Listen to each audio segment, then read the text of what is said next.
দর্শক আসসালামু আলাইকুম ওয়া রাহমাতুল্লাহি ওয়া বারাকাতুহু। আমি মালদ্বীপ জামাল, আপনারা অনেকেই জানি আজকের ভিডিওটা বেশি ভাইরাল হবে না, তবে আপনারা সবাই চেষ্টা করবেন প্রচুর পরিমাণে ভিডিওটা লাইক শেয়ার কমেন্ট দিবেন, প্রচুর শেয়ার করবেন, কারণ আজকের ভিডিও হচ্ছে ইসলামের পক্ষে সকল মুসলমান ভাইদের আজকে যেই আমেরিকা ইসরায়েল যেই বিরুদ্ধ করে আমাদের এই ফিলিস্তিন এবং যে ইরানবাসীর বিরুদ্ধে যে আক্রমণ চালাচ্ছে সেইটার বিষয় নিয়ে দীর্ঘত অনেক 3 বছর আগে থেকেই ফিলিস্তিনবাসীকে যেভাবে আক্রমণ করছে সেইটা প্রতিহিংসা জানাইছি। আমি মালদ্বীপ থেকে ওনাদের জাতীয় পতাকা আমার পায়ের নিচে রাখছিলাম অনেক।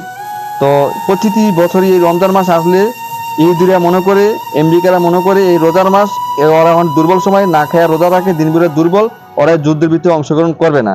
তো এইটা অবশ্য আমার এই আইডিয়ার থেকে দেখলাম প্রতিটি রমজান মাস আসলে 3 বছর ধরে এই কার্যকাণ্ড করে। আমি মুসলমান পরিবারের সন্তান, আমার সকল বিরোধ বন্ধুগণ যারা আপনারা ভালোবাসেন আমাকে অবশ্য প্রচুর পরিমাণে শেয়ার করে দেবেন। যে কোনো টাইমে যদি যুদ্ধের মোকাবেলা হয়, বড় ইচ্ছা হয় যুদ্ধের ভিতরে অংশগ্রহণ করব, কারণ আমরা মুসলমান।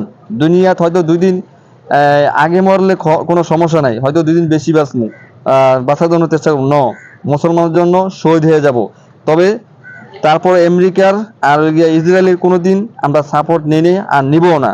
সর্বপ্রথম আমাদের ইরানবাসী, আমাদের ফিলিস্তিনবাসী, গাজাবাসীর জন্য অবশ্য মাহে রমজান মাস দোয়া করব, কামনা করব সকল যেন আমরা বিজয় লাভ হই, এই যুদ্ধে বিশ্বযুদ্ধ হয়ে যেতে পারে। আপনারা ইতিমধ্যে যারা কাতার আছেন সকল প্রবাসী ভাইদেরকে একটি রিকোয়েস্ট করব, আপনারা সাবধান থাকবেন, ঘরে থাকবেন, নামাজ পড়বেন, দোয়া করবেন, সকলে যাতে ভালো থাকে। প্রিয় দেশবাসী, আমার মা বোনেরা সবাই প্রবাসী ভাইদের জন্য দোয়া করবেন, আমরা যেন সুস্থ থাকি, ভালো থাকি। সারা গোটা বাংলাদেশে, সারা বিশ্বের জন্য একটা শান্তিপূর্ণ একটা দেশ গঠন হয়।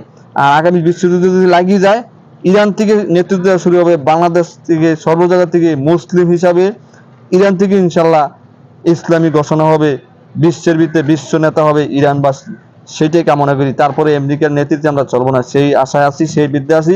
অবশ্যই মাহে রমজান মাসে আমরা দোয়া করব, কামনা করব। তারপর আমরা মুসলমান পক্ষে ফিলিস্তিনবাসী, গাজাবাসী এবং ইরানবাসীর পাশে আছি, থাকবো ইনশাআল্লাহ। মহান আল্লাহ যেন আমাদের কবুল করে, মঞ্জুর করে, এই দোয়া কামনা। তারপরও সবাই দোয়া করবো, সবাই সাপোর্ট করবো, সবাই টিকটক ফেসবুকে সবাই শেয়ার করে দিব, সবাই জায়গা থেকে ইনশাল্লাহ। সবাই ইরানের জন্য দোয়া করবো, ইরানবাসীর জন্য ভিডিও করব, এই সাপোর্টে থাকবো ইনশাল্লাহ। সবাই ভালো থাকবেন, সুস্থ থাকবেন। আসসালামু আলাইকুম।